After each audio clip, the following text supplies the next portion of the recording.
welcome to another episode of Geek Master, your number one spot for all things geek, hosted by yours truly, the one and only, Geek Guru, Cassius Samuels. Today I'm going to hit you guys with everything you need to know about one of DC's most powerful villains, the Anti-Monitor. But before we get started, let it be known that this podcast will not cover every single detail about the Anti-Monitor because he's such a complex character with a lot of history to cover. So for the purposes of keeping this video condensed to a reasonable amount of time, I will be just covering the highlights and the overview of the character, so that by the end of the show, you will have everything you need to know about this awesome villain. So let's go ahead and jump right in so I can tell you guys why the Anti-Monitor is the OG of DC supervillains. So for those of you who don't know, the Anti-Monitor is a supremely powerful being who controls the antimatter universe, acting as an evil counterpart to his brother, the Monitor, and is one of the most formidable foes ever faced by the heroes of the DC universe. He is directly responsible for more deaths than any other known DC supervillain, having destroyed thousands of universes over his various campaigns. The Anti-Monitor possesses immense size, vastly superhuman strength, extraordinary durability, the ability to project destructive bolts of energy, and also has the ability to greatly augment other beings' powers. In addition to those powers, the Anti-Monitor also possesses reality warping abilities, the ability to absorb the energies of his surroundings into himself, and for all intents and purposes, is basically immortal. The story of the Anti-Monitor starts billions and billions of years ago when a being from the planet Maltus, a renegade guardian of the universe by the name of Corona, gazed back into the infinite hoping to witness the secret of creation, to learn how the universe was made, to learn why it exists, and what the purpose of sentient life is. So he created a machine that allowed him to accomplish this, and in the process, he caused the original universe to fracture and give birth to the multiverse in its place. With the birth of the brand new multiverse, there was an equal and opposite reaction in the cosmos that allowed the antimatter universe to spring into existence simultaneously, which brought forth two godlike beings. One was known as the Monitor, who existed only in the positive matter universe, and the other was known as the Anti-Monitor, who existed only in the antimatter universe, respectively. The Anti-Monitor quickly conquered the entire antimatter universe and then set his sights on conquering the positive matter universe to sustain his hunger for power. This eventually led to several perpetual conflicts between the two Monitors, and this battle for cosmic balance went on for eons and only ended when the two eventually fought to a stalemate, which left them both comatose, for lack of a better word. While comatose and their existence all but forgotten, the multiverse thrived for billions of years and gave birth to costumed superheroes and supervillains alike, with very few of them ever becoming aware of the multiverse's existence. This is until yet another scientist in a parallel world named Pariah decided to neglect the same universal rule that Corona disregarded by seeking to witness the origin of the universe, and in doing so, he opened the gateway to the antimatter universe. This event not only led to the subsequent annihilation of his own home world, but it also disrupted the barrier of balance between the positive matter universe and the antimatter universe, respectively. Not only did Pariah's action set into motion a catastrophic chain of events that ultimately threatened to destroy everything in existence, they also revived that Monitor and the Anti-Monitor from their comatose state, and the Anti-Monitor immediately began pursuing a campaign to eradicate the positive matter universe, which came to be known as the Crisis on Infinite Earths. It was during this campaign that he racked up quite a body count as he laid waste to all but 5 worlds in the multiverse with ease. In response to this assault on the positive matter universe, the Monitor, along with his aide Harbinger, gathered a group of heroes and villains from various remaining universes in order to combat the threat of the Anti-Monitor until one of Harbinger's duplicates was taken control of by the Anti-Monitor and apparently killed the Monitor. But the Monitor was able to use his death to create a pocket universe to contain the remaining realities and protect them from the Anti-Monitor's attack.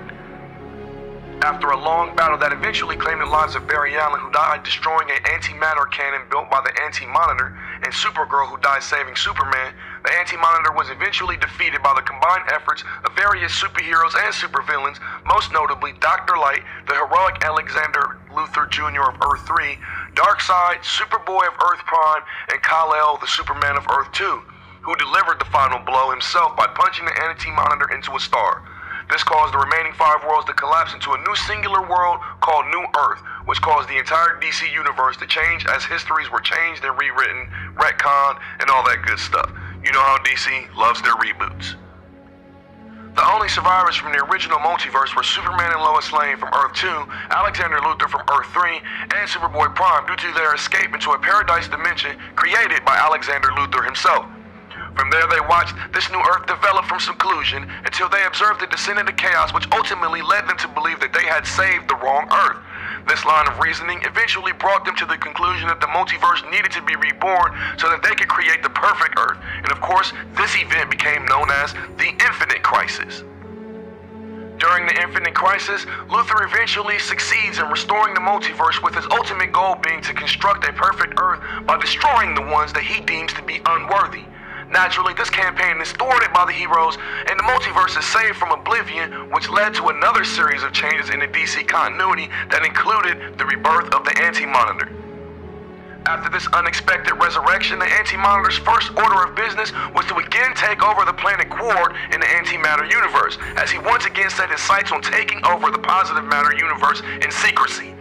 To this end, he recruited Sinestro to his cause, whom he gave the ability to create the Sinestro Corps, which ended up eventually recruiting some big-name villains like Parallax, Superboy Prime, and Hank Henshaw, aka Cyborg Superman, to fill their ranks as well. From there, there's a series of events that I'm not going to bother going into any great detail on that leads up to the Sinestro Corps invading Earth alongside the Anti-Monitor, and after a long, grueling battle in which it takes the combined forces of the entire Green Lantern Corps, the power of Ion, and the Guardians of the Universe to weaken the Anti-Monitor, we see Superboy Prime betray the Anti-Monitor and deliver the final blow as he seizes an opportunity for revenge against the Anti-Monitor for destroying his world in the first crisis. He flies to his chest and then hurls his body into space.